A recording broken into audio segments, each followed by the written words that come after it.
नमस्कार दोस्तों, welcome to my channel DK institute. तो स्टार्ट करते हैं आज की वीडियो। आज मैं बताऊंगा आपको जो यूपीएससी ईपीएफओ का एग्ज़ाम कंडक्ट करवाने वाली है उसके बारे में।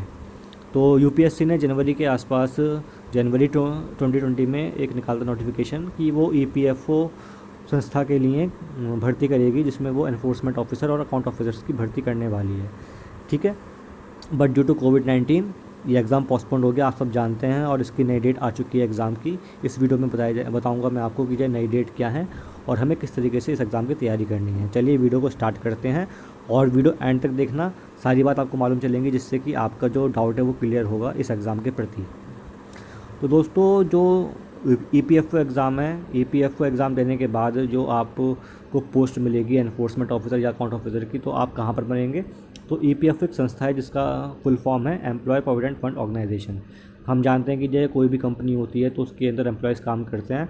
तो गवर्नमेंट का ये कहना है कि जो अगर कोई भी एम्प्लॉय काम कर रहा है तो उसके वेलफेयर के लिए कुछ ना कुछ फ़ंड जो है कंपनी जमा करेगी, ठीक है, अलग से।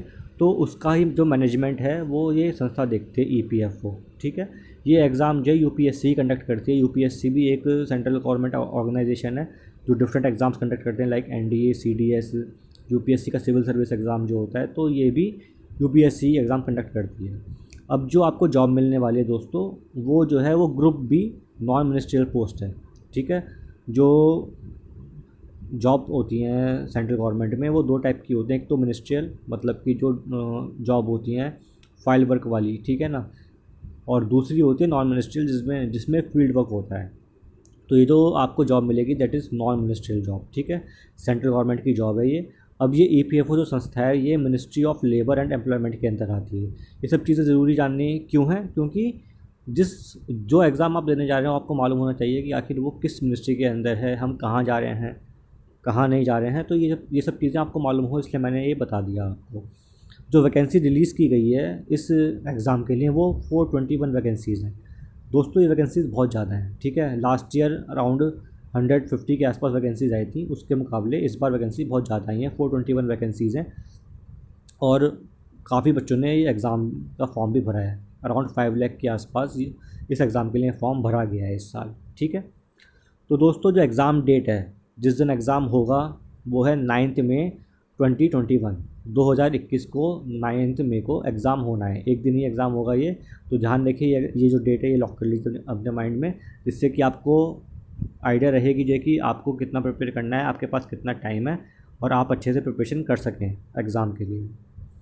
तो दोस्तों, देख ले रहे हैं वैकेंसी किस किस कैटेगरी में कितनी कितनी वैकेंसी आई हैं। तो एससी कैटेगरी की बात करें तो जो वैकेंसी है 62, एसटी कैटेगरी की वैकेंसी 33 है, ओबीसी की 116 है, ईडब्ल्यूएस ने कैटेगरी डाली है, इकोनॉमिक वीकर सेक्शन, उसमें वैकेंसी 42 दी हैं, जनरल कैटेगरी की 168, और कुल मिला के वैकेंसी हैं 421। ठीक है दोस्तों, तो देख लेते हैं अब आगे कि क्या प्रोसीजर है सिलेक्शन का। तो दोस्तों, दो स्टेज में सिलेक्शन होगा। एग्ज़ाम जो है दो स्टेज में होगा, पहला है रिटन टेस्ट और दूसरा है इंटरव्यू। जो रिटन टेस्ट है उसका वेटेज 75% है, और जो इंटरव्यू है उसका जो वेटेज है वो 25% है। लास्ट ईयर ये वेटेज 50-50% था, लेकिन इस बार जो है जो आपका रिटन टेस्ट है उसका वेटेज बढ़ा दिया गया है। तो दोस्तों, मतलब जो डिसाइडिंग फैक्टर होगा वो आपका जो है ये रिटन टेस्ट ही होगा। उसके बाद ये एक बात मैं यहाँ पे और जोड़ना चाह रहा हूँ, जो इंटरव्यू है, सपोज़ 25% वेटेज है, लेकिन इसमें भी कट ऑफ दिया गया है। जो जनरल कैटेगरी के बच्चे हैं, अगर 100 नंबर का सपोज़ इंटरव्यू हो रहा है, तो जो जनरल कैटेगरी है उसको 50% मार्क्स लाने ज़रूरी हैं। इस टाइप से हर कैटेगरी के अलग अलग जो है कट ऑफ मार्क्स निकाला है, जो आप जो वेबसाइट है यूपीएससी की, वहाँ जाके मालूम कर सकते हैं, देख सकते हैं, जो मेन नोटिफिकेशन इसका आया था उसमें। ठीक है, जो मैंने है जनरल कैटेगरी का उसको बता दिया आपको कि जो 50% मार्क्स लाने कंपलसरी हैं इंटरव्यू के अंदर। एग्ज़ाम जो है वो ऑब्जेक्टिव है, इसका मतलब है कि एक क्वेश्चन आएगा, उसके 4 ऑप्शन होंगे। ठीक है, एक सही होगा, नेगेटिव मार्किंग इसके अंदर होगी। एग्ज़ाम जो है वो ऑनलाइन मोड में नहीं है, ऑफलाइन मोड है। तो जो प्रैक्टिस करें आप, वो ऑफलाइन मोड में प्रैक्टिस को करना चाहिए आपको। एग्ज़ाम सिलेक्शन होने के बाद जो 2 साल का प्रोबेशन पीरियड इसके अंदर रहेगा, मतलब कि जो 2 साल की आपका ट्रेनिंग पीरियड रहेगा। उन 2 सालों में आपकी परफॉर्मेंस चेक की जाएगी, अगर अच्छी रहेगी तो आपको आगे कंटिन्यू किया जाएगा। ठीक है, तो अब देख लेते हैं कि इसमें सिलेबस कौन कौन सा है, क्या पढ़ना है हमें। तो दोस्तों, history, polity, economy, industrial relation, labour laws, social security, general science, computer, English और मैथ, ये इसका सिलेबस है। बहुत सा सिलेबस जो है लगभग 80 से 90% सिलेबस जो है यूपीएससी का जो प्रीलिम्स है उससे मैच करता है। तो जो यूपीएससी की तैयारी कर रहे हैं ठीक है ना, और प्रीलिम्स के लिए बढ़िया हैं वो बच्चे, उनके लिए ये एक गोल्डन चांस है अच्छी जॉब पाने का। ठीक है, तो आपका कंपटीशन जो है उन बच्चों के साथ तो एकदम डायरेक्ट कंपटीशन है, तो आपको तैयारी जो करनी है वो उस लेवल की करनी है जो यूपीएससी प्रीलिम्स क्वालिफाई करने वाले बच्चे की होती है। तो दोस्तों अब तैयारी कैसे करें जान लेते हैं। तो जैसा कि हम जानते हैं ये एग्ज़ाम यूपीएससी कंडक्ट करा रही है, तो यूपीएससी जो भी एग्ज़ाम कंडक्ट कराती है, चाहे वो एनडीए हो गया, चाहे वो सीडीएस हो गया, चाहे वो असिस्टेंट कमांडेंट का एग्ज़ाम हो गया, या यूपीएससी प्रीलिम हो गया, तो दोस्तों तो ये सब जो एग्ज़ाम्स हैं इनके जो 10 साल के पेपर हैं आप उनको सॉल्व करिए। उससे फ़ायदा क्या होगा, एक तो आपको आइडिया लगेगा आखिर यूपीएससी क्वेश्चंस किस टाइप से पूछती है। जो भी टॉपिक दे रखा है, सपोज हिस्ट्री है तो हिस्ट्री टॉपिक से क्वेश्चंस किस टाइप के आते हैं। प्लस यूपीएससी क्या करती है कि जो कुछ क्वेश्चंस रिपीट करती है, डिफरेंट एग्जाम्स के क्वेश्चन मिला के कुछ क्वेश्चंस रिपीट करती है, तो वहाँ पे आपको फ़ायदा मिल सकता है। ठीक है, इसके अलावा जैसा कि पेपर हम जानते हैं कि ऑब्जेक्टिव है, तो जितने एमसीक्यूज़ आप सॉल्व कर सकते हैं उतने सॉल्व करिए डेली। उससे आपको आइडिया होगा कि जो कि आखिर एमसीक्यूज़ सॉल्व कैसे करने चाहिए, क्योंकि भाई ऑप्शंस होते हैं 4 ऑप्शंस। ठीक है, हमें ऑप्शंस को एलिमिनेट करके आंसर निकालना पड़ता है। कभी कभी क्या आजकल तो यूपीएससी के हर एग्ज़ाम में ऑप्शंस कन्फ्यूजिंग आते हैं, तो वहाँ पर जो है अगर हम एलिमिनेट कर पा रहे हैं ऑप्शंस को, तो आराम से जो सही आंसर है वहाँ तक पहुँच पाते हैं हम। लेकिन ये तभी पॉसिबल है जब हमने प्रैक्टिस की हुई हो, हमने बहुत सारे एमसीक्यूज़ लगाए हुए हों। तो एमसीक्यूज़ लगाइए बहुत सारे, जब तक एग्ज़ाम नहीं होता है। तो कहाँ से लगाएंगे एमसीक्यूज़, तो बहुत सारी वेबसाइट्स हैं, लाइक इनसाइट आईएएस हो गया, दृष्टि हो गया। ठीक है, और भी बहुत सारी वेबसाइट्स हैं जिसमें आपको एमसीक्यूज़ दिए होते हैं डेली बेसिस पे, वो अपना डेली क्विज़ डालते हैं, तो वो एमसीक्यूज़ लगाइए। इसके अलावा जो है जो मॉक टेस्ट होते हैं फ्रीली अवेलेबल हैं वेबसाइट पे, वो डाउनलोड करिए और उसको लगाइए, जिससे कि आपको कॉन्फिडेंस आए कि आपका कितना आप कितने मार्क्स स्कोर कर रहे हैं, कितना कहाँ पर आपकी कमी है, किस सब्जेक्ट कौन सा सब्जेक्ट आपका वीक है, जिससे कि आप उस पर ध्यान दे पाएँ। और जब लास्ट का 1 महीना रह जाए तो आप मॉक टेस्ट दें। मॉक टेस्ट का क्या फ़ायदा है, मॉक टेस्ट का फ़ायदा ये होता है कि आपको मालूम चलेगा कि जो 2 घंटे का पेपर है, ये पेपर 2 घंटे का होता है, 120 मिनट में आपको 100 क्वेश्चन करने पड़ेंगे।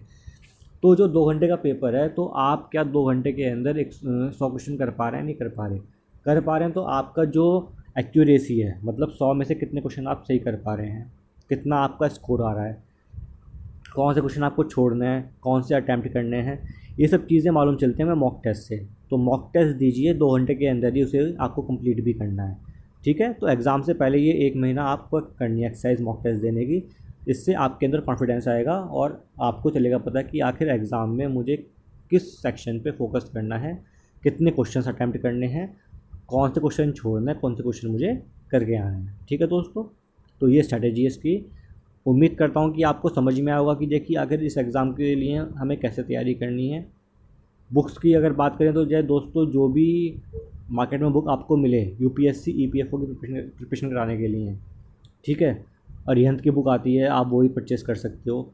या फिर मेरे अकॉर्डिंग तो आप बुक ना परचेज़ करके ना, आप एमसीक्यूज़ लगाइए और उसके नोट्स बनाइए और जो करंट अफेयर्स है वो पढ़ते रहिए, क्योंकि सपोज़ 100 क्वेश्चंस हैं और उसमें अगर 70 क्वेश्चंस अगर जीएस के आ रहे हैं, तो लगभग 30 क्वेश्चन आपके करंट अफेयर्स के आएंगे। स्कीम्स बहुत पूछते हैं इस एग्ज़ाम के अंदर, तो स्कीम्स को आपको अच्छे से पढ़ना है। तो करंट अफेयर्स तो डेली पढ़ते रहिए, जैसे कि आप पढ़ रहे हैं अखबार पढ़ रहे हो, या फिर जो है आप कोई कंपाइलेशन पढ़ रहे हो वो आप पढ़ते रहिए। प्लस इसके अलावा एमसीक्यूज़ लगाइए और उसके नोट्स बनाइए, उससे ही आपके जो है ये प्रिपरेशन पूरी होती रहेगी मेरे अकॉर्डिंग। ठीक है, लेकिन अगर आपको बुक पढ़नी है तो ये जो बेसिक बुक्स हैं जो यूपीएससी प्रीलिम्स के लिए बच्चे पढ़ते हैं वो आप पढ़ सकते हो। उसकी जो बुक लिस्ट है कि आखिर कौन कौन सी बुक्स हमें पढ़नी चाहिए यूपीएससी प्रीलिम्स के लिए, वो मैं एक वीडियो के माध्यम से आपको बता दूंगा। और बाकी जो है, अगर आपको भाई ये जो वीडियो है अच्छी लगी हो, please like this video, share this video and subscribe my channel. Thank you, have a very nice day.